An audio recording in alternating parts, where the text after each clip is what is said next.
6-acre original farmstead with the existing home, and that has 5 assigned development rights. Additionally, they have a 35-acre outlot that was platted as part of Heather Meadows' second edition. There are no development rights assigned to that outlot. It was created before we had the rule that you couldn't create an outlot without development rights. And then so it predates our current zoning and subdivision ordinance. So that is the current status of that lot. Next slide.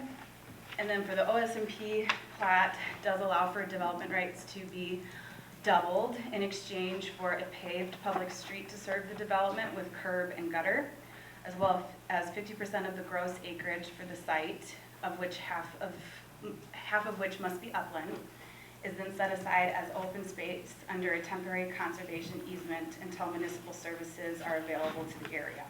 There is no plan for this area to be served by municipal services. It's not in our 2040 plan, likely would be not in the 2050 plan, but the idea is decades from now, if that were to become available, then at that time, additional development could occur. So there are 12 residential lots are proposed. They range from 2.3 to 4 acres. As part of the OSMP, there is no minimum lot size, but each lot must be able to have 2 septic sites that are approved by the county. 2 lots will be carved off around the existing residence on Oakdale Drive, and then Heather Lane will be extended to the south and southwest to serve 10 additional lots. Next slide. So the 2 open space outlots, as I said, they will continue to be farmed, and at this time it looks like the upland requirement needs to still be confirmed. It looks like there will be plenty of space being proposed that will satisfy that requirement, but that is a condition in the resolution that there be at least 22.06 acres confirmed as upland.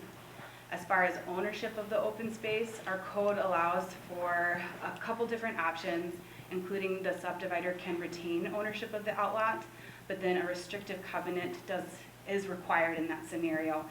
The proposed restrictive covenant, and working with the city attorney and looking at what the intent of this rule was, is the open space outlots can be, in the future, if they stop farming it, they could be dedicated to the city if the city were to accept. The open space outlots can be sold to the owner of Lot 1, Block 4. The idea being that this would be someone invested in the neighborhood and would likely continue the farming of the outlots. The open space outlots can be dedicated to an HOA that comprises a majority of the homes within this development, or the open space outlots can be sold to a developer once municipal sewer and water is available. So this does limit their options into how they divest their interest in this should they stop farming, but it does not prevent them from renting out the space to be farmed as well. So that would still be an option to rent the outlots to a farmer.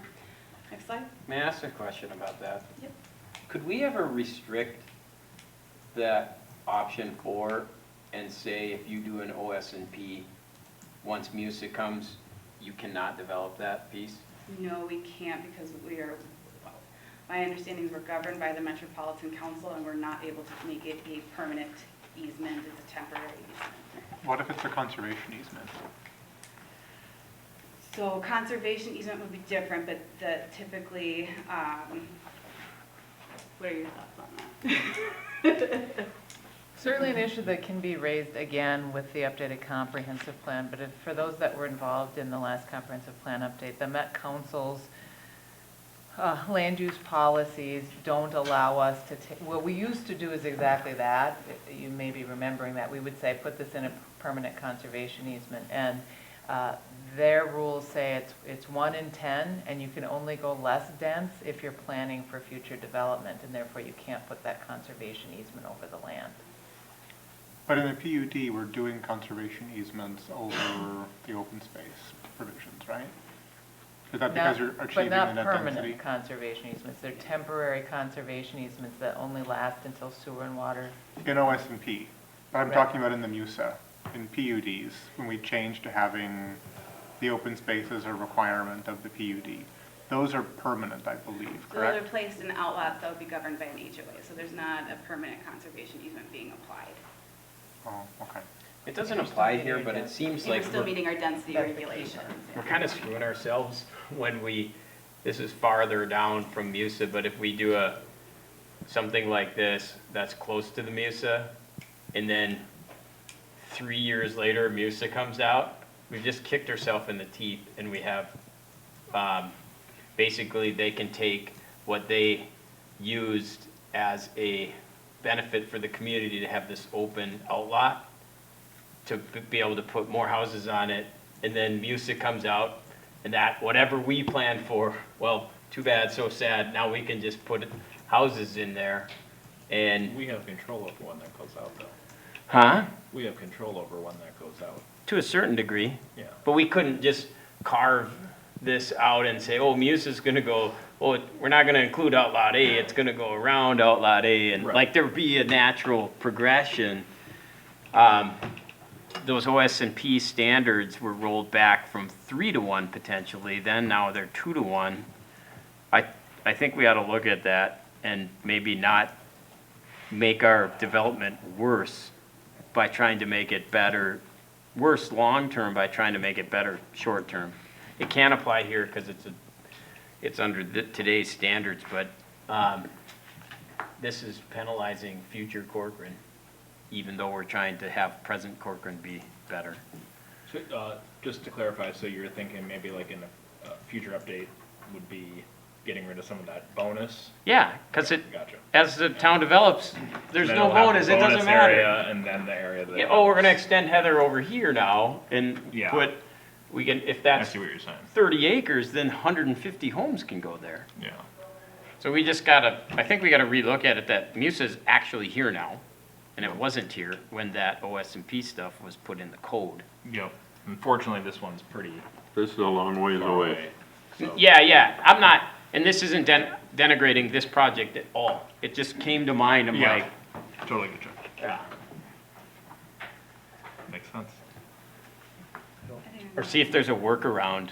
Yeah. I mean, you're saying, you're qualifying it a little bit, you think, and probably, but I would love to hear affirmatively that there's nothing we can do to prevent once the MUSA line coming out. Well, and the other wrinkle too is probably, it's not even just what the Met Council's rules are right now. It'd be what the Met Council's rules are in 2040, 2050, 2060, when that's looking at getting, I feel like if we got something in writing, yeah, maybe. I don't know. We gotta think about that. Yep. Agreed. Sorry, Natalie. No, it's okay. Doesn't seem that okay. No, I'm just exhausted. I'm I really know. sorry. I've been here since 8:30 and my brain is starting to shut down on me. That's So fair. I apologize. I'm trying to get my flow back. So for the setbacks, the principal structure setbacks can be accommodated with the proposed lots. The 2 eastern agricultural structures on Lot 1, Block 4 have a legal nonconforming setback of less than 100 feet. However, there will need to be a variance for an existing agricultural structure on Lot 1, Block 4, that once we take out the required right-of-way, it will have a setback of 91 feet. So this is additional right-of-way that would be dedicated as part of Oakdale Drive. And so right now, it does meet the setback, but once we take that right-of-way because of the plat, we will need to grant a variance to allow the structure to remain in its current location. There are several design guidelines that are required of the OS&P, and they are satisfied except a 100-foot perimeter buffer that would be required along Oakdale Drive. Again, this conflicts with existing houses and structures on both Lot 1, Block 4 and Lot 1, Block 5, and a variance from the standard is required. Next slide. And then there are several design objectives, and the subdivision specifically says that the application should achieve as many of these objectives as possible. So should is used instead of shall, so they're not required, but they are recommended as part of the application. The satisfied standards include that they've arranged most of the lots around they've arranged the lots around a central focal point. They've located the lots so that at least 50% of them abut the open space. The views are preserved from each building unit and from an off-site vantage point, including to the maximum extent possible. So the outlot A does go all the way up to Oakdale Drive, providing a view there. And then they locate the lots to preserve farmland, and they've located the septic systems on the most suitable soils. as has been determined by the approvals we've received so far from Hennepin County. One of the standards that staff did not find particularly applicable was the location of neighborhood recreational open spaces so that they are an integral part of the neighborhood. The applicant intends to farm the full capacity of the outlots, so there isn't really a recreational opportunity that doesn't come at the expense of the farmland. And then what's not satisfied is providing covenants to create an architectural theme. Even if they didn't want to do an HOA at this time, we could work with the city attorney to potentially add some kind of a deed restriction. So it depends on what kind of theme that they want to go with. But one example of a recent OSMP was having some kind of rural theme, and we do have some example of the language that was used in those documents. And as far as some objectives that's a little bit unclear, but probably could be satisfied, the locating houses and garages so that the garages do not dominate the streetscape. The plat does not show the garages, it just shows the building pad, but there does appear to be enough space that this would be easily accomplished. And finally, landscaping the common areas in street right-of-ways with native vegetation that has high wildlife conservation value. The Planning Commission did want to see this added as a condition of approval, and that is included in the resolution available to you. Next slide. For the streets, Heather Lane will be extended to the south and southwest. One-sided parking would be allowed, and the existing cul-de-sac on Heather Lane would be removed. The existing driveways that go directly into that cul-de-sac and the culverts will then be modified and extended as necessary. This would be a project that's more fine-tuned as part of the final plat. And a temporary cul-de-sac will be required at the new end of Heather Lane to the southwest. As far as the ghost plat, that does show a future public street that would directly front Oakdale Drive and then connect to Heather Lane in the southwest area of Outlot A. The current alignment would not be permittable due to the location of wetlands. So the engineering memo and our public works director has said that eastern lot line for lot 1 block 5 must be moved at least 15 feet west. Now that we have more information on the septic location for that lot, there is a concern that this may conflict with the actual location of the existing septic system. However, the survey also said that the location was provided by the owner, so I do want that to be actually confirmed, the actual location. And then there are some options outlined for the applicant should it be determined that there's a conflict.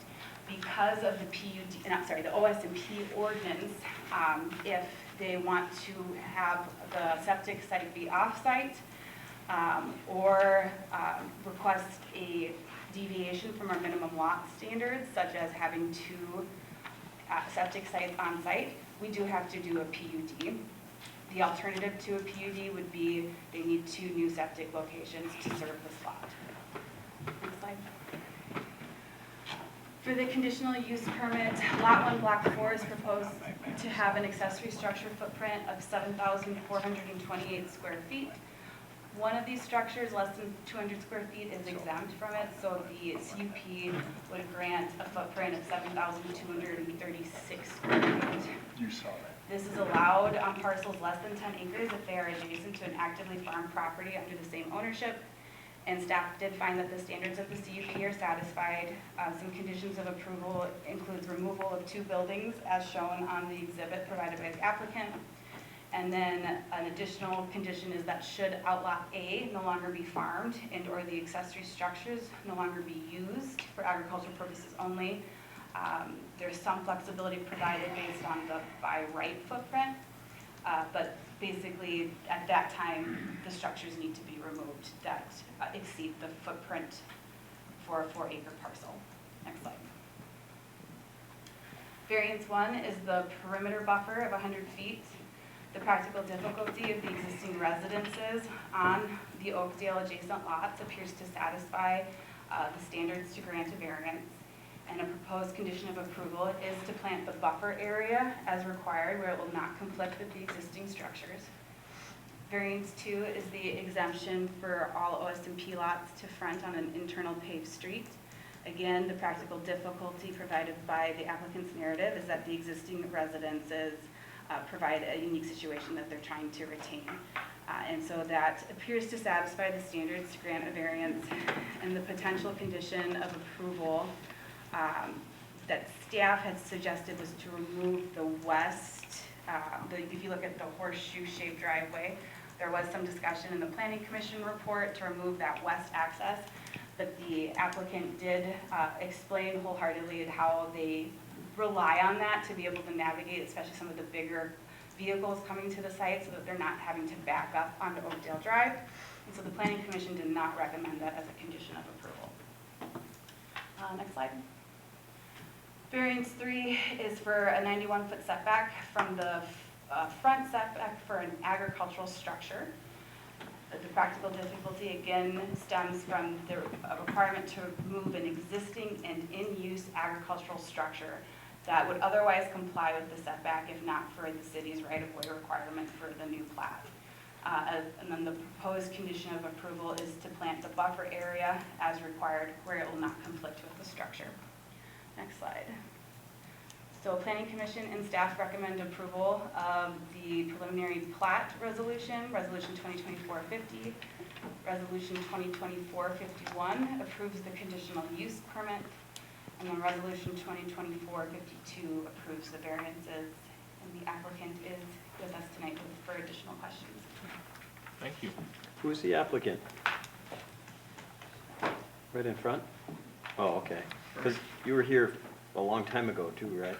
Correct. 5, 6 years ago even?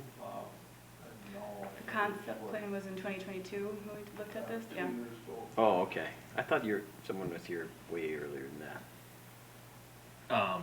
Is there anything you'd like to speak to? Only If thing you that come I to the mic, that'd be great. noticed, in the, on Heather Lane was the, existing cul-de-sac. It was written there to be removed. And my thoughts were that, I think that's, to consider leaving it for the purpose of, people don't have to drive all the way to the end to turn around and come out, like, say, different garbage trucks servicing that community. If they don't need to drive all the way into the end to turn around, they can use that earlier turnaround. And it serves, I think, 3 properties now as their driveway entrance. But that was just a suggestion, I just thought about it when I seen it there. I was gonna I discussed it with my son. He couldn't be here tonight because he's not feeling well. But when it's written there to be removed, I thought it'd be good to consider that possibly could save. So was that discussed at the planning commission? No. That's a That's requirement of new the since then. engineering memo. Okay. So maybe Steve is able to speak to that a bit more. Yeah, thank you, Mayor and Council. It has a lot to do with even like public works and plowing too, as they're trying to, plowing the road now, as it's a through road, to be able to stop, have to plow the wings, continue through. It kind of creates an issue of having a cul-de-sac within a cul-de-sac, so just having that continuity of maintenance is also kind of important as well. Gotcha. Any thoughts on that from council? So if it gets removed, who extends the driveways to the new road surface? It would be done with this development. Okay. So we'd have to modify the ditches and driveways to carry them through because we're kind of pushing it a little closer, so it would all be done with this application. I think with previous applications, they would have ghost plotted that road that comes out and said that the cul-de-sac is temporary. That's how we do it now, so that might sound good in concept, but perhaps the original, people might have a beef with it because they might say, well, this cul-de-sac was supposed to be removed because they approved this road with the temporary cul-de-sac in like whatever, 1992 or something. It's a good idea, and I'm glad your only comment is about other people, which is pretty awesome. So thank you for that. Did we have anyone that wanted to speak on this? No? Okay. Oh, Tom? Just, when Parks and Trails looked at this, we were concerned only with the on-road trail, which was agreed. But back in the day, when we first talked about this sort of development, where you get extra rights for creating a more natural sort of environment, this is my own personal comment, this doesn't do that. These are just a bunch of lots which have no relation to the open space. There is no focus here. There's no land feature, there's no wetland that is highlighted in here. It doesn't do what an open space preservation lot is supposed to do, which gives you extra rights to provide extra ability for the folks living here and for the folks in the neighborhood to enjoy that open space. It just doesn't, to my eye. I'm not sure about the technical view of half of the properties and access it. It sure looks short. Gotcha. So Appreciate the feedback. What is the technical definition of it? Does it have, is there anything, to Tom's point, that you get credit for half the property being out of development if are there qualifiers on that? there were several there that you listed. Oh, sorry, So we Tom. can go back to maybe the design objectives. So there's objectives, there's guidelines, and I'm sorry. There's, so the design objectives, these should be, it does not say shall, and that was intentional, that was a change. So the idea is they're supposed to attempt to hit as much of these as they can. And so they, the location of the lots, so that at least I'm sorry, Natalie, I remember seeing this now, so Okay. we don't need to Okay. repeat for me. Thank you. I think we could achieve more of it if we had some kind of an access point for the folks who live in that new development, like a walking trail, so they could walk through the tree farm and it becomes more of a neighborhood amenity for those people to expand that access. Is it gonna be I farmed? thought we were preserving the farmland. I Yeah. didn't realize we were doing open space for parks and trails.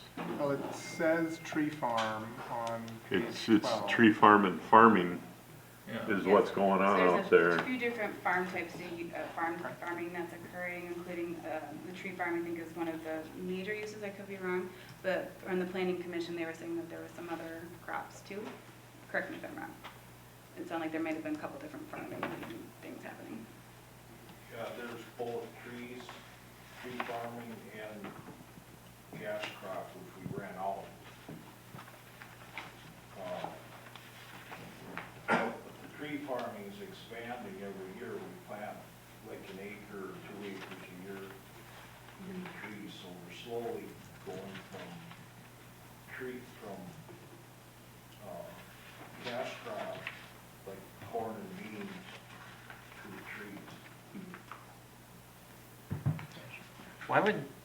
Why would that land, so, for example, if you have 100 acres, and 50 acres is gonna be continued to be used for farming, why would you get credit for that being an open preservation thing anyways? Because it's not really, the point of the whole was to take, like, you would take that 100 acres, that 50 acres would be included in the plot. And in this case, they're just saying it's next to 50 acres that's still being used. So why would they get credit for, just because they happen to be next to a place that has open space? It's not part of the development if the owners can continue to use it for their own benefit, is it? So I'll just remind the council that this was reviewed as a concept plan in 2022, and this was the layout in that concept plan, and at that time it received very favorable feedback to move forward, and this is a by right plat. Our wording in the open space and preservation plat ordinance does allow for continued agricultural use by the applicant. So the idea is that a farmer could decide to use some of their development rights, but continue to have the more valuable agricultural land and kind of be able to eat their cake and have it too. So I that. think maybe it was written as a goal separate from having the open space per se, but also incentivizing people to continue farming and be able to develop some. And it's a different potential benefit, maybe it's less of a benefit. It's But- no benefit to the people around here. When I got on the Well- council, we had a place called Paulson Farms, and that was 90-some acres, and half of it was preserved, and the other half was 18 lots underneath the power lines, all of those things, and we approved that, but that went by the wayside because that developer couldn't afford the right turn lane off of County Road 30. But the intent there was, of the remaining 45 acres, I believe 24 of them were all woodlands and prime stuff, and there was talk and conversation about adding walking paths and those kind of things through that, and the rest was farmland. This has nothing other than the resident or the owner is doing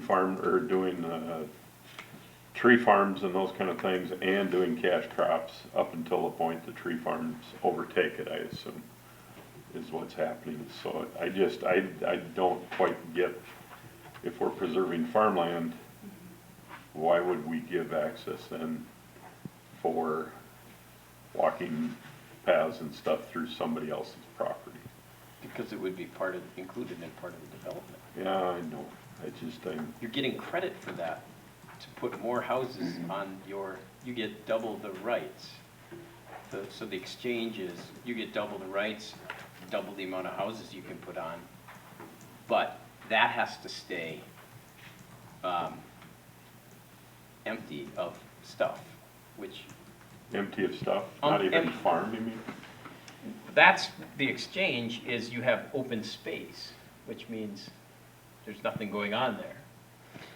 This is like it's kind of a little bit of gamesmanship to get double the development rights. It does say.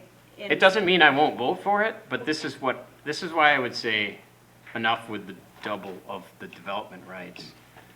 It kind of goes to your earlier point of reducing that number, Yeah, the bonus. there's no benefit to anybody who lives there or anyone else to have the owner just continue to do what they've done there, except they get twice the property rights without doing anything. If you'd like to come up. Yeah, regarding the current topic, if I understood it right, when the engineer was working with the city on the concept plan, the options to us was, if you do like a gravel road, there's so many Yeah, so it. homes or whatever. If you tar the road, there's so many. If you do curb and gutter, Yep. there's more. So I don't know if that helps you It does. answer. So I'm trying not, I wanted to separate what you're doing with just a general discussion on this doubling the property rights. And then I'm not intending to advocate against your property. I'm just saying this brings to light something that I think is important to discuss as a council.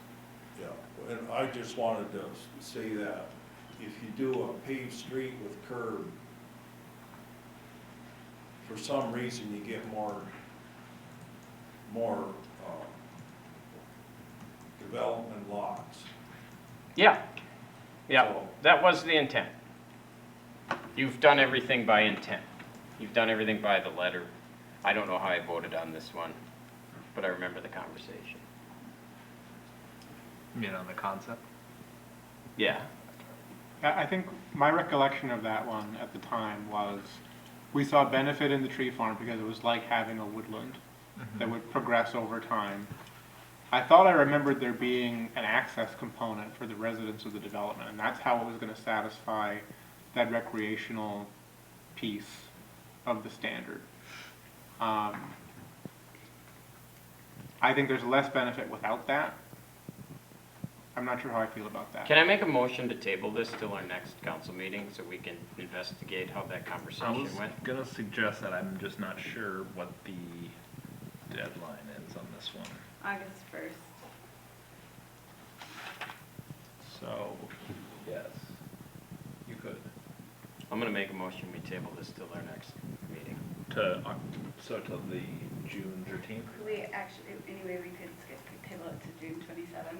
June Just so that we can keep that meeting available for non-planning items. Since no one seconded, I'll make a motion to move this to June 27th. Second. Any discussion? All those in favor say aye. Aye. Opposed? Okay, I think we need to have some conversation on a couple of these items.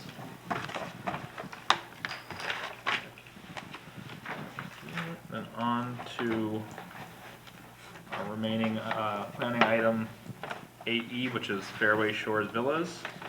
And Natalie, if you'd like to. This is a preliminary, so a rezoning preliminary planned unit development plan and the preliminary plat application for Fairway Shores Villas at Crook Lake. Slide.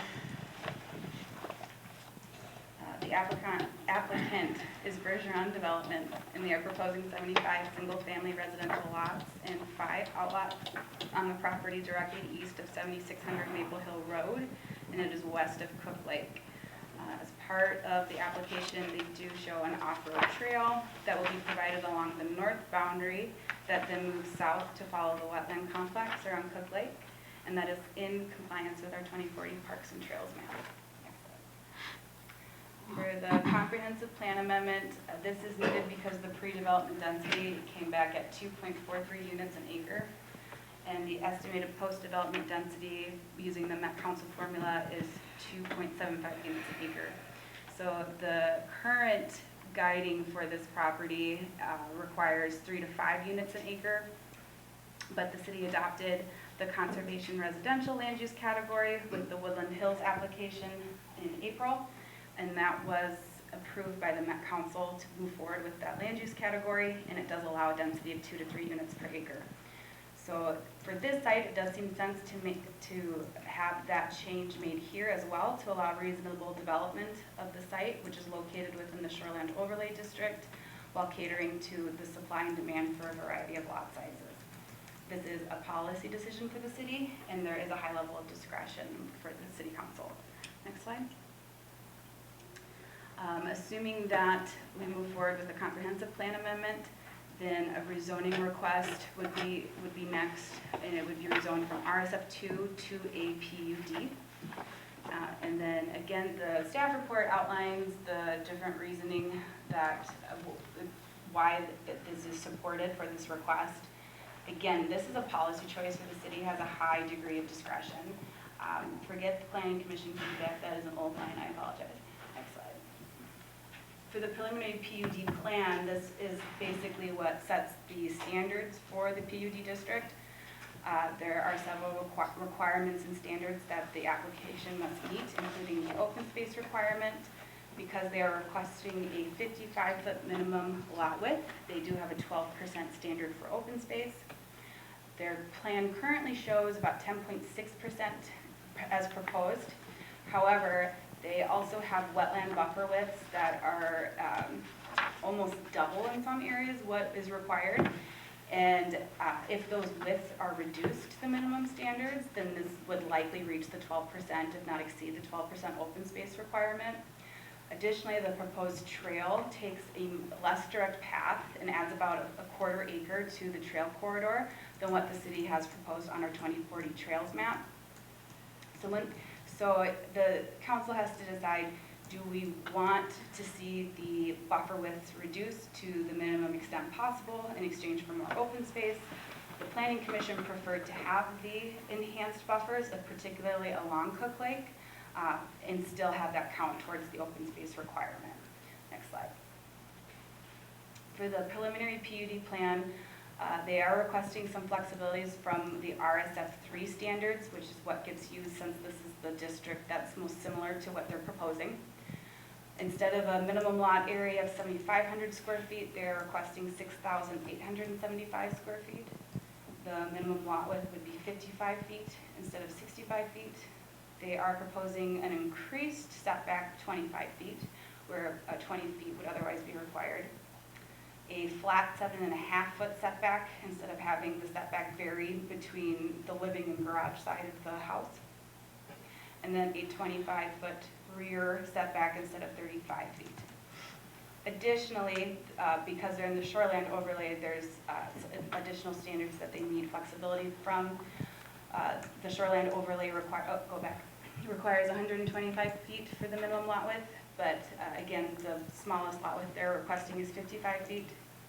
Instead of a 20,000 square foot minimum lot area in the shoreland overlay, it would be as low as 6,875 square feet.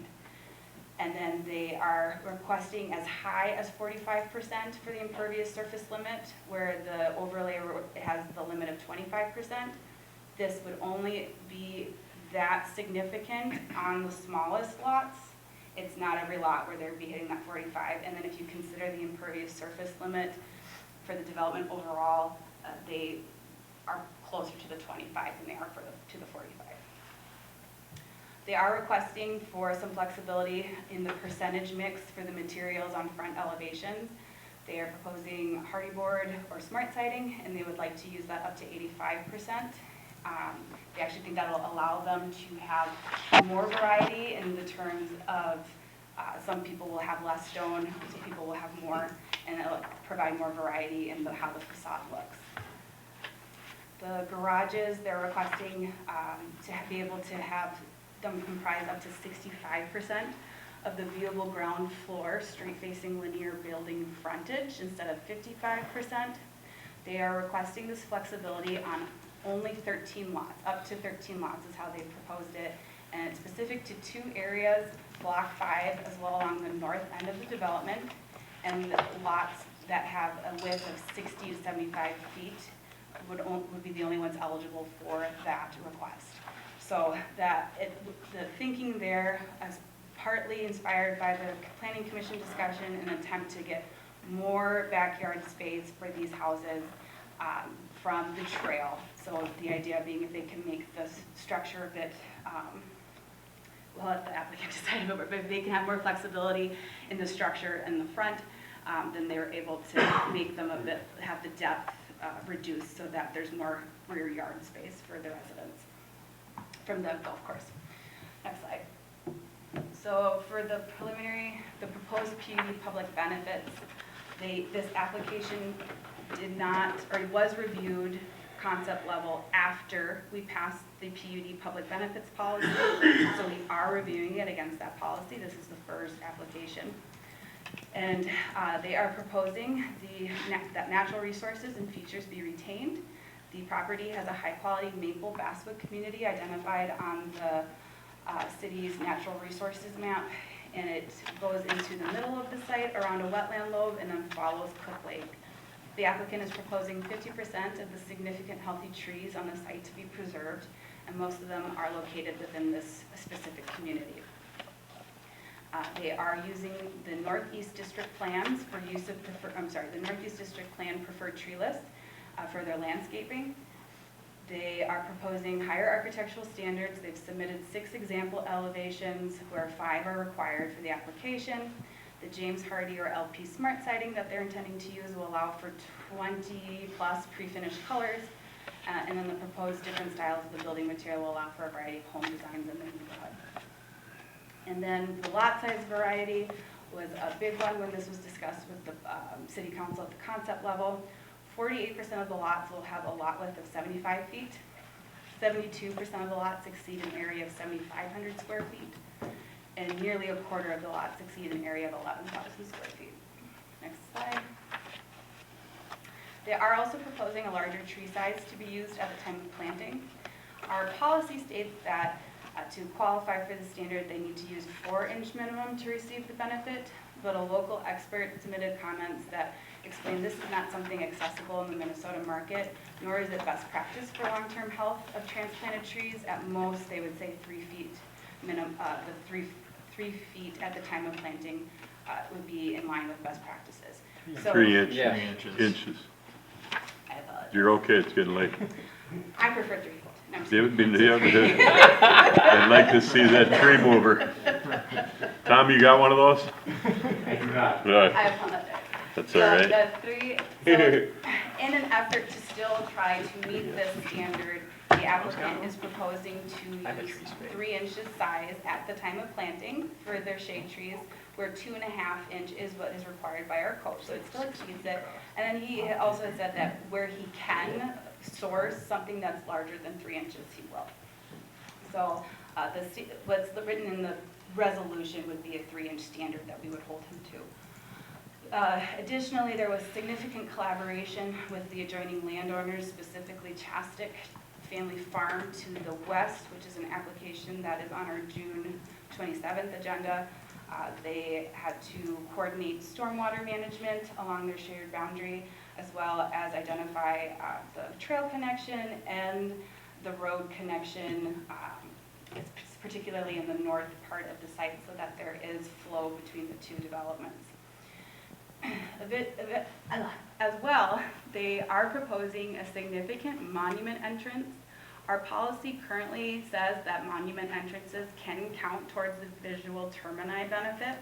This will be a policy discussion. It's not really at the end of the road, it's as you're entering the site. But it is a heavily landscaped entrance monument that encourages neighborhood identity. The Planning Commission did feel that the extent of proposed landscaping did make it a public benefit. So that was part of their recommendation. Next slide. Extraordinary environmental protection is another PUD benefit that would be satisfied if the council prefers to see the enhanced wetland buffers as they're currently proposed. So right now there's excessive wetland buffer widths and averaging proposed, particularly along Cook Lake. The Planning Commission said that they wanted to see that more so than additional open space because they liked that there was additional protection provided to Cook Lake. Additionally, the applicant had two benefits that are not captured by our policy. A commitment to use a single lawn or snow company, as well as a single company for sanitation in the interest of cutting down traffic through the site. And then a 25-foot front setback is proposed where 20 feet would be required under the RSF2 or RSF3 districts. Next slide. So for the landscaping, the buffer yard ordinance requires a rear setback to be maintained between similar districts as the buffer yard.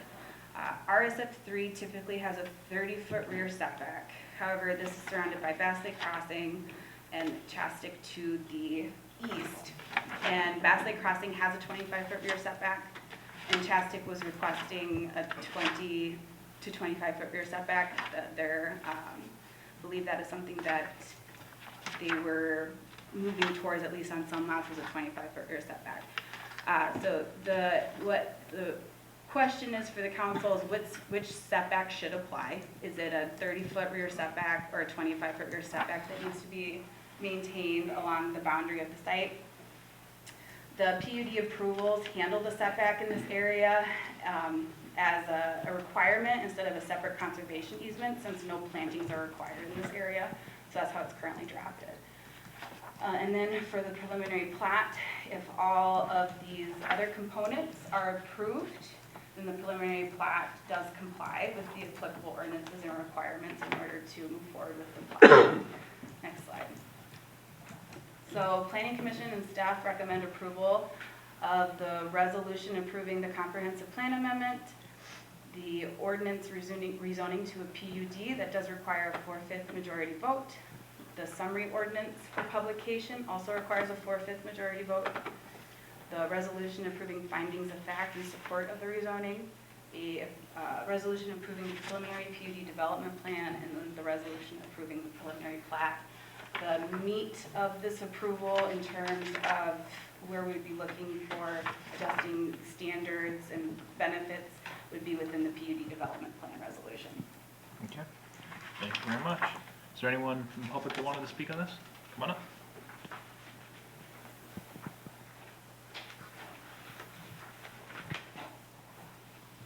Mr. Mayor and council members, my name is Lynn Alberts, and I live at 7490 Fur Lane.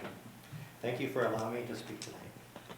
First, I would like to commend the council, Planning Commission, Natalie and Dwight for their work in designing and adopting ordinance 2023-486 for amending the zoning ordinance for the planned unit developments. It is great to see that the city now has specific criteria to evaluate the proposed PUDs.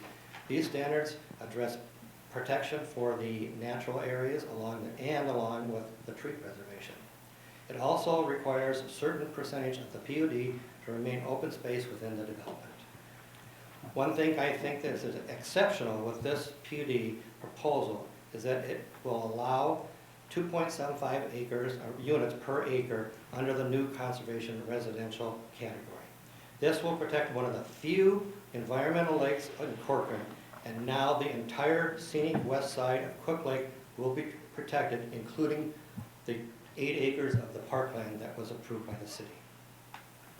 This PUD will help honor the rural character of Corcoran, and the off-road trail will allow scenic lake views that will make you feel like you're walking in a rural area. I do have 2 issues that I have to address with the council, with their development. The first one is, according to the Corcoran PUD ordinance, the PUD should not have an undue and adverse impact on the reasonable enjoyment of the neighboring property. I have a concern about the construction traffic for the PUD coming through the Bass Lake Crossing development. I am requesting that all construction traffic be routed down through Maple Hills Road and enter through the Chastic property. There is a current easement to the Fairway Shores development through the Chastic property. This could be used if the Chastic property is not developed at the same time. There are a total of 191 units that will be developed between the 2 PUDs. Construction will be ongoing for several years. I have one other concern about the PUD. The attachment item in 8E8 is a memo from Stantec Engineering. Item 5 of this memo discusses how the stormwater discharge from Fairway Shores documents is flowing into Outlet D on Bass Lake Crossing's property. The Stantec memo states that the stormwater should not be discharged onto the Bass Lake Crossing property. I would like assurance from the council that Fairway Shores plans for the stormwater discharge will not be discharged into Outlet D on Bass Lake Crossing and the filtration pond on Bass Lake Crossing property. The way I understand the engineering memo is that no stormwater will be discharged onto the Bass Lake Crossing Outlet D. Outlet D is currently receiving all the stormwater from all the houses on the east side of Fur Lane, the filtration pond on the west side of Fur Lane, and the 10 houses along the off-road trail being developed by Robert Thomas. There are trees, I've lived there for 5 years, there are trees that have died in Outlet D because of the current excess stormwater. So the additional stormwater is going to even cause more problems. Thank you for addressing my 2 issues for the proposed development. Thank you. Thank you, Lynn. Appreciate it. And to maybe kind of address those questions or concerns, stormwater, I think that we can give, if you want to speak to that, yeah. Yeah, stormwater, so we review the stormwater for all the stormwater rules, so all the rate control, water quality, they're required to meet both the city and watershed rules. I'm looking through the memo because I think it might be a confusion between the outlot deeds between the 2 memos. I know there's a significant portion of their stormwater that goes through outlot D, but regardless. Their own outlot D? Yes, Gotcha. and both of them go to Cook Lake, so within that, we do look at both the on-site and off-site impacts, and so this isn't a finalized stormwater management plan, but there's multiple revisions we go through, so we'll keep that in mind throughout the way. Does Cook Lake ever flow into Outlot D, or is Outlot D's elevation, I suppose I could look. but- We're high, so the sites go down into Cook Lake. Yeah, okay. I figured that, but But can I just mention, the Outlet D on ours, the way it reads is it's going to, there's a stormwater culvert that goes under the trail, and that then flows into our Outlet D. So what the proposal that you're proposing is not to use that culvert, but to actually have holding ponds and still ponds for that development. This development will have their own stormwater ponds to Okay, manage the yeah. stormwater Okay, and so carry it down that to the culvert lake. really will be worthless then, because there won't be any water going under it. Yeah, if any water, it's the existing water that goes there. It won't be any additional water. They don't use Thank you. the Yeah, offsite watershed's stormwater pretty- for their management. Pretty strict on that. And then regarding the other item, access, I think, that item's coming up. Well, the easement is specific to agricultural access, so we were talking Right. about having to work with. If that does not develop. If it does develop, isn't there a potential to work between the parties for construction access or no? Or, So I think that there's potential to work through it, but it requires willing parties. But my concern is if Chastic were to go away for some reason, to condition it on them obtaining an easement from the property owner may be very difficult. right. The Fur Lane is a public street, that is their primary access. To condition this development to use Maple Hills, I think, would be very difficult Gotcha. with how they're landlocked. Question for, I guess any one of the three of you, maybe whoever feels the best able to address this. I think it came up at the planning commission. Someone mentioned maybe potentially finding some sort of traffic control elements that could be temporarily installed. I was looking up like temporary speed bumps that you can get that are either rubber or some sort of metal speed bump that you can install that's not permanent on the road. Something like that, and a potential option to keep heavy traffic from speeding up for lanes. I think that would be a concern. We can look at those, something to consider. I'd probably shy away from kind of those permanent ones that damage the roadway. We have a brand new roadway, so we want to reduce the amount of times we kind of poke something in. So, we can look at whether it's kind of some of the, lane narrowing or some of those approaches that just Okay. force people to go slower, and whether we can do that through cones and barrels or things like that. We can kind of look at that as we get closer to construction to try to manage that. But as Natalie said, it is a public roadway, and so Yep. we would envision it would Yep, serve for the and just would want to construction access. want to do what we can to try to limit. It's gonna be hard to do. Yeah, Fair, for sure. fair warning, if this happens sometimes where you have to go through a development Yep, to it's tricky access. go into another development. No one likes it. It's really hard to not have that happen, especially here. Yeah, We can try, but well, just something to keep in mind if there are things that we can look into. I'd be in favor of that. So you couldn't force them to go down Maple Hills Road and come in that way? No, because there's not a No. public street there There's right no now. public easement or The anything. easements But for, I mean, if Chastic was there, Still, they developed it. if they developed a public street, they could potentially come to an agreement on. I don't know that. if they I don't know came whether first we to can develop condition the it on public it. street, Yeah, then you could use that public street. But we can't, it takes a while to accept it as a public street, Yeah, that's true. depending on the phasing plan. While I would encourage the parties to work together, Yeah. the reality is It's hard to for us to condition do. approval, Yeah. I think creates a hardship on the applicant. yeah. So then would we say that Chastic would have to come down Maple Hills Road and Fairview or Fairway would come down Backside Road and they would be separate? Chastic's got their own entrance, Fairway's got their own entrance. If Chastic were to happen at the same time, I think there's the potential that the parties could come to some sort of agreement together that would be separate from the city mandating that. So there's a possibility that could happen, I would But yeah, think. the main entrance for, the entrance for this development is off of Fur Lane. Yes. That is true. Mr. Mayor, just Yeah. real quick, there was conversation at the planning commission meeting that they were all gonna work together and everything would be great and it would be neat to do all the excavation, everything off of Maple Hill Estate and all that stuff, but that's all, sounds like it's falling apart. Well, I wouldn't go, sorry, I I wouldn't mean, go the back. collaboration between, So there has been significant collaboration Yeah. between the two. And but we can't well- count on that. well, the reality is to condition access, I think that's a tricky area. But as far as the continued collaboration, I don't want to say that wouldn't be possible. But if Chastic were to go away and we've conditioned it on, we have to have some catch-alls. And you can look at the resolution. If Chastic Family Farm were to not move forward, then they do have to do some redesigning on the site. So to be able to move forward with the plan. So there are some caveats that we've included to try to capture. Ideally, they move together, they move forward, and there's continued collaboration. But should that not be the case, we have some fallbacks so that to protect both applications, really. And the only easement was an ag It was easement. an egg only That's the easement. only thing, just so everybody is clear. There was a lot of people in the audience at the planning commission, and there was some misunderstanding. There was misleading and such, not on our part, so that's a whole nother conversation, so. If you'd like to come on. Sure. Oh, it's actually pointing to him, and then if you'd like One to more after. private, public person, and then the applicant. Oh, good to get out. Fair enough.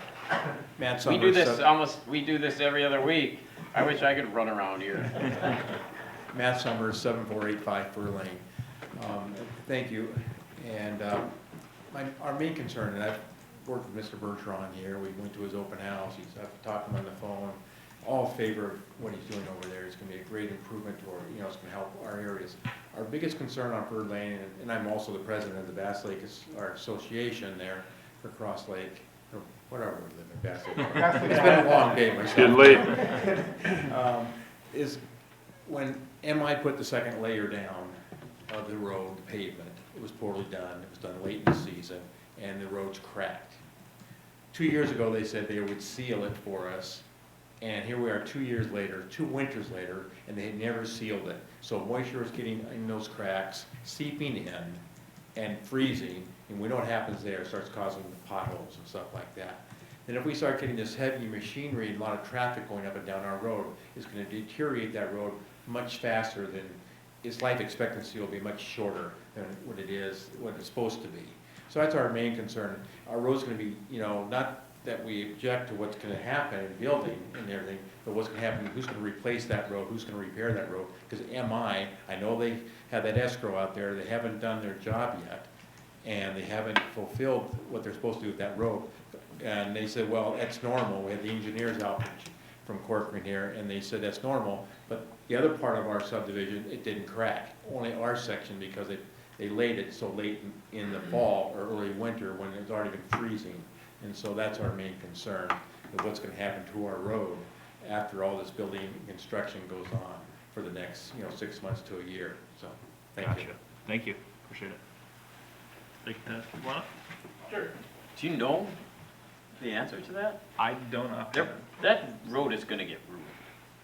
So the roadway with the cracking, our roadway is generally cracking because they haven't finished up their punch list. They do have to crack fill, which is a part of our 2-year maintenance. So they're doing some of our maintenance activities just because they haven't closed it out.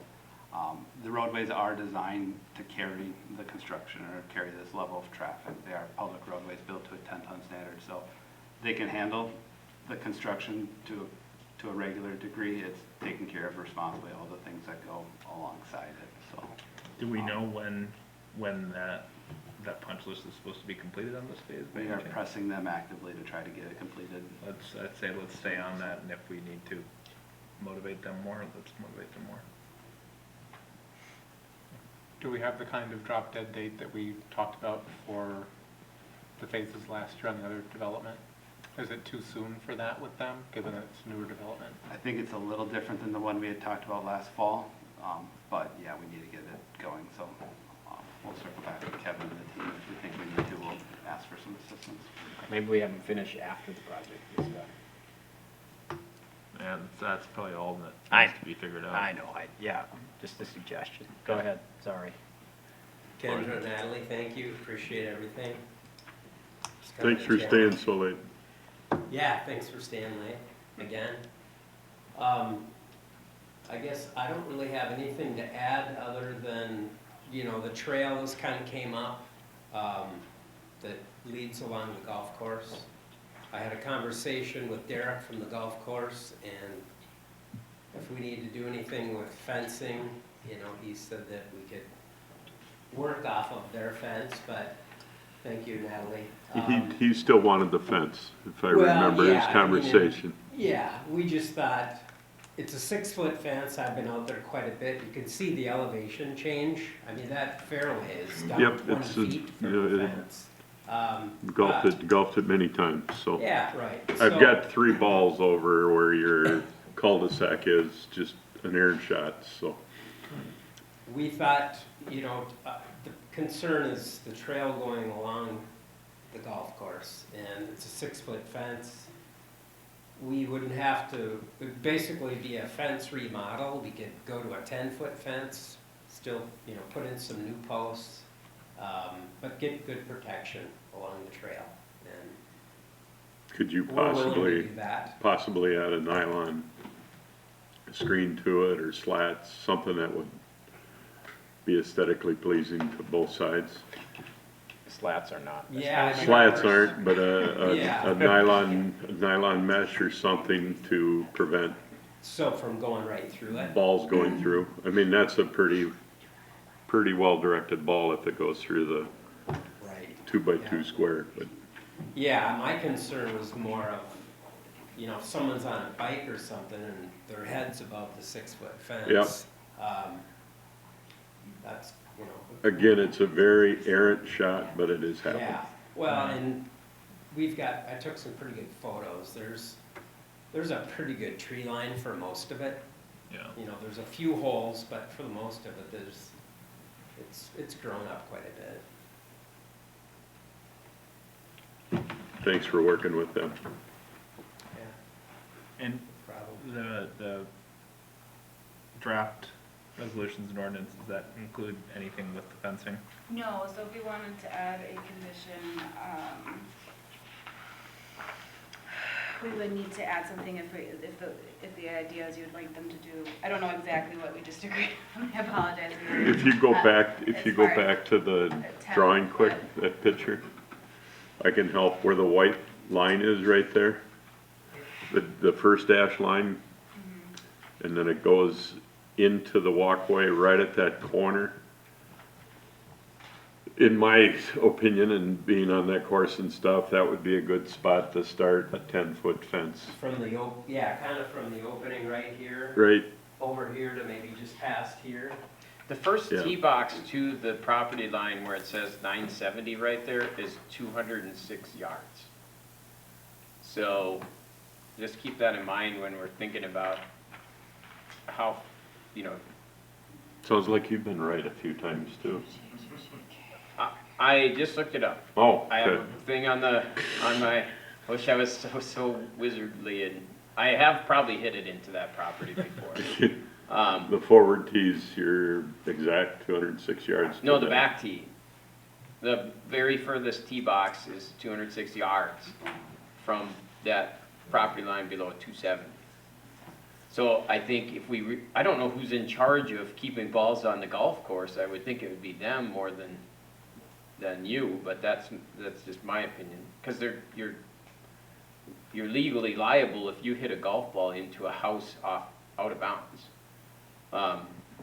So I don't know, but somebody ought to come up with how to put a fence there, just for the sake of those lots right underneath. How many balls are on that property right now? A million of them, Enough? yeah. Yeah, I've been out there quite a bit. So it's been a year since I've basically got in front of you guys. It's hard to believe, but I've been out there a few times. There's really not that many balls. It's, according to our engineer, the design for golf courses is 150 feet from the center of the fairway to the property line, or to where the house could be. And, you know, we're 85, and then we're asking for 65 foot on the garages so we can gain another 10 feet. So our houses will be 95.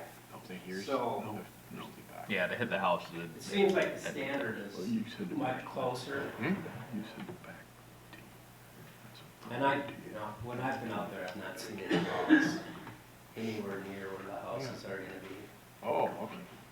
Yeah, I think it would only potentially be a concern on the trail, not so much Yeah, the the houses. trail, I could see a public safety, Yeah. they Okay, would but- run on that, and that makes sense. So if we wanted to add, in the resolution for the PUD, paragraph 12, we would add HIJK, as so in exchange for the flexibility, the applicant will work with the golf course to provide, a fence of 10 feet to provide additional protection from golf balls or something like that.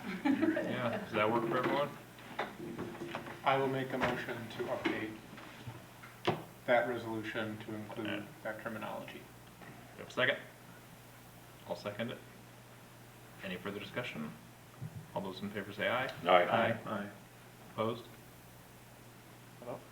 Okay, so now we have that updated, that's the fence issue. Anything else that we want to start off with? Mark, I don't know if you have anything you want to cover. It was one of the most helpful planning commission segments, items I've seen. It did a great job running that, and I think that it was a very useful session to kind of go over all the potential issues, so I don't have too much. I don't know if everyone's seen it or.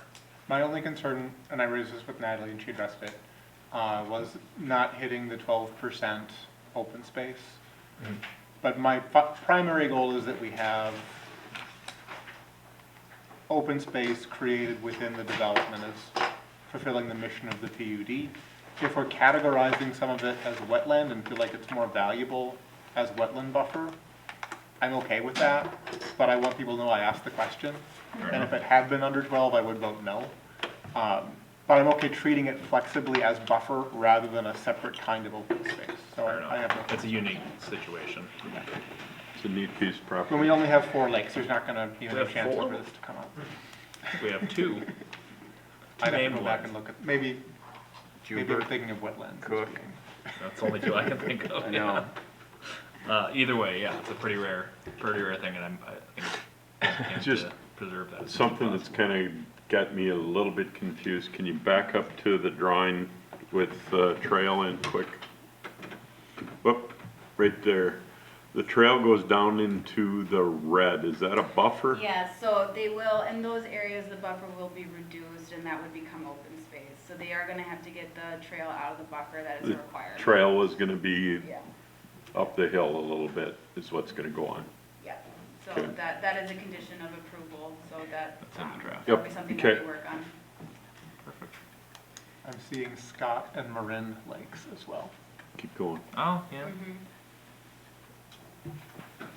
with, I guess that was cool. All right, who wants to lead the charge in There too. Yeah, does, getting her done? if there's anything else, doesn't seem like it, so I will entertain a motion to approve resolution 2024-53,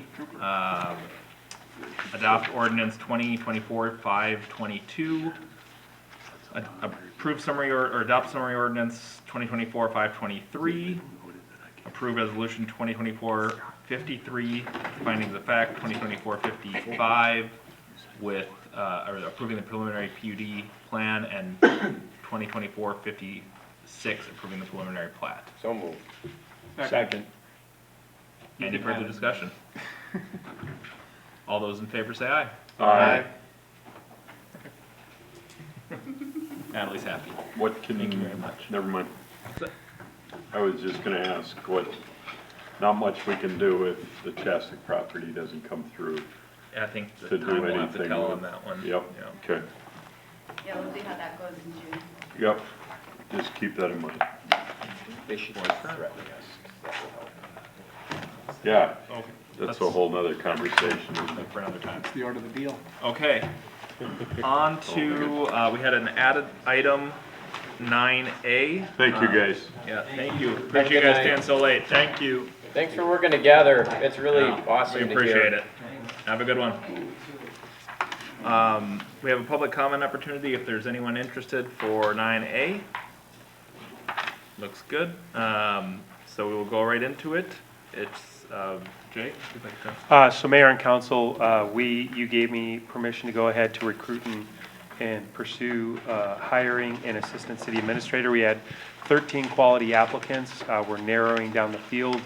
We still have some additional interviews to complete. The intention was to bring this to council on Thursday. However, we moved the meeting from Thursday to today. And the reason that really messes up my plan is our next meeting is not until June 13th. And I would really like to get an offer out there to get somebody on board to start June 13th, rather than having to wait potentially until July by the time they could give notice. And so I am requesting that you consider authorizing myself to work with the mayor in order to extend conditional and final offers to the preferred candidate once we complete interviews. I make a motion, we do just that. Second. Any discussion? All those in favor say aye. Aye. Thank you. Go get And it. I do just want to add, Jay's done a really good job of getting Yeah. that position out there, and I saw some of the numbers on the impressions that that job posting has gotten, and it's very. Pretty cool, isn't it? So we actually got, I do want to brag for a second for little old Corcoran. We had an applicant from South Africa. Was interested in considering moving here to work here. That was pretty neat. And also we had the highest density of veteran applicants that we've had for any position, I'm told, from other department heads. Nice. We had over 3,000 views on LinkedIn of the job. And so that is pretty remarkable. And for us to get 13 quality applicants out of that, I'm excited, hopeful for what it means for all the other hiring that we have ahead of us. For sure, well done. Okay, on to, we have nothing in new business? Mr. Mayor, can Yes. I add something real quick? Sure. We've had the pleasure of having somebody for nearly 6 months. Are we doing a review on that certain person? He's sitting to the left of you. Is that on the calendar? It should be scheduled for June 13th. I'm asking, what are we gonna do? How do we do that? I suppose.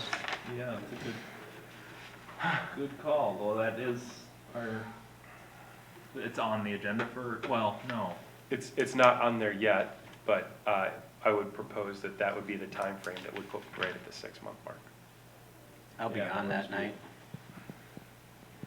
Okay. Well, Didn't mean to bring up something. No, that- I think it's a good I thing you don't brought it wanna, up. I don't wanna let that drop through the, Nope, I think that's a good thing to bring up. So I would assume either can go forward on the 13th or move it to a later date. My only caution waiting until the 27th is our second monthly meetings are, as we're experiencing this evening, Consuming. planning heavy. And so if we were to do that, I would request that we have a work session prior to the meeting in order to have a productive conversation, because I really believe I would benefit, and then the staff would benefit from dialogue to get some feedback from you on my performance. I can send in a written something to the, Yeah. both the mayor and Jay. Yeah, and we can have, and you and I, like, you can have a conversation as long as we don't have a conversation. Oh, that's true, yeah, that's fair, So if you're okay with that. totally. Would you prefer to do that as closed session, work session, or how would you? We've done prefer to do closed that? sessions before. Closed I think session's that's how we've done probably it in the best way. past. Okay. Are we gonna get a template, or are we just gonna, So what I would like to do, if you would give me permission, is I would prefer to do a 360-degree review.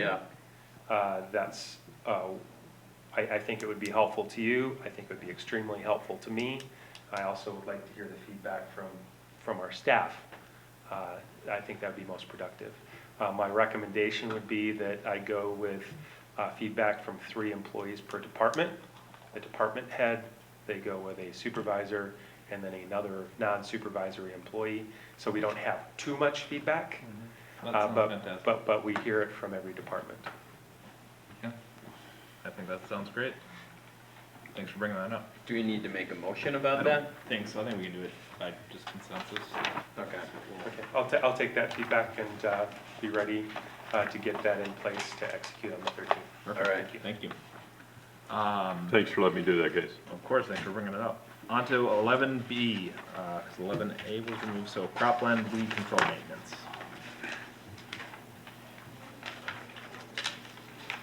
So this is just stuff we need to know, right? You know what, I didn't Yeah, get into it's this one. I thought informational, there'd So be- we can skip it. Yep, you're right, my bad. So the one thing that I think is helpful for the public to be aware of is we're in a tough spot with our cropland spaces in that if we want to go through and get bid and have it farmed, it gets pretty heavily taxed. We went forward with that strategy per council guidance, and we received no bids. And we have a responsibility to maintain it. And so the information that's before you is the cost of maintaining it. And the proposed cost right now is to sow that property, and then just as we expect residents, we have to maintain the property and not just let it go crazy. Right. And it's much more expensive than I wish it would be. One of the things that I talked with Kevin about for a long-term strategy, but we don't have this as a plan, it would be more expensive, but it might align with our rural character, is as we look at long-term planning to consider some of these as an opportunity for pollinators and to sow pollinators and allow that to be a long-term strategy. The challenge with pollinators is that it really takes about 3 years before it's going to seed and be effective. And it's not, so no one's confused, it's not zero maintenance. You don't just plant pollinators. Right. Exactly. And so those are some things for us to consider that align with the rural character. It's not no cost. And so the challenges with all of these, if we go with bid, we have tax expenses associated with it. If we go with sowing it, and letting it go to grass, we have some maintenance expenses associated. There's no zero cost right now for these properties. So we're trying to manage the cost. But it's also important to note that some of these in future phases of park development are probably going to be developed as park spaces. So what that looks like, we don't have a plan for that right now. But long-term, that could be the goal. Near-term, we have associated costs with this property. Can the city get Hennepin County grants for pollinators? I bet there's something. So not just Hennepin County, there are other Yeah. grants available. We were successful in my previous role in Shakopee, that we're able to do a lot of pollinator planting. But you want to be judicious about where you put it. You want to be judicious about when you put it there, because you don't want to go from no pollinator maintenance to all of a sudden, yay, we just did 180 acres of pollinator maintenance, because we don't have all of the tools, and we certainly don't have all the people to maintain it. I just put in 100 acres of pollinators, so I've been through that, and it'll be a lifetime maintenance for me, so. Awesome, so I just heard you volunteer to do that for us. I'll help with that, yeah, I'd love to do it. But I mean that in all seriousness, like, Yeah. in the fact that you've been through that, as we try to develop a long-term strategy, I think your insights from that experience would be helpful. For sure. I'd We love to do haven't it. done that. And I know the people, I know the process, talk to Hennepin County. Yeah, I think that's a great Yeah. long-term strategy. Near-term, we've got some expenses. Sounds good. Yeah. Corinne wants Can to I just say. say a quick word about that? When the city applies for the grants, you're competing with residents who are applying for the grants as well, so just keep that in mind. The money's Okay. limited, unfortunately, that's Yeah. not number one priority for a number of agencies to put money into restoration for habitat. Would the watershed have a program? Watershed has a program too. Oh, yeah, Duncan Ken will just know. talked to us about some Yeah. significant dollars that are available. The watershed, Hennepin County, US Fish and Wildlife, the There's been a DNR, lot, there's yeah. a lot of spigots that don't run very fast that you can Yeah. tap into I a think little bit. Long-term, there's a lot of options to look at those, for sure. Sounds good. Planning report, we have that. For what's upcoming, one thing I just wanted to clarify on mayor council reports, we have a planning commission vacancy, and we've done a rotating selection committee for interviews. Jeremy, did you and I do the last one? Yes. Okay, so would it be me and Dean, I think this time? Are you available? We got sometime any ahead of- applicants? I Yeah, think we one? have one, yeah, one that, we had on file. Why wouldn't Mark be a part of that since he just left? Could be, if we wanted to change up the order. No, I can do it. Let's just go that way. All right. Let him settle it. Either works for me. And then Monday, Tuesdays, I'm wide open. Okay. Happy to do it, if that fits your schedule. Sounds good, it should. Okay. Perfect. would you make them public so if one of us wants to talk to them, we can do that too? Oh, yeah. Yep, you can still call. Okay. For sure. I think that's how we've always done it. It's, Yeah, we called the people we just, yeah. Yep, so it'll be out in the packet ahead of that meeting. but don't publish their phone numbers in the No, packet. Michelle redacts Yeah, I know, she does a good job. basic info. Perfect. And then with that, City Council is going into closed session to consider an offer for real estate. Under the authority of Minnesota Statute 13D.05, subdivision 3C3, the city is permitted to close a meeting to consider offers and counteroffers for the purchase or sale of real or personal property. City Council is going into closed session to consider an offer for real estate. The following property is the subject of the closed meeting. PID 01-119-2342-0001. Closed session.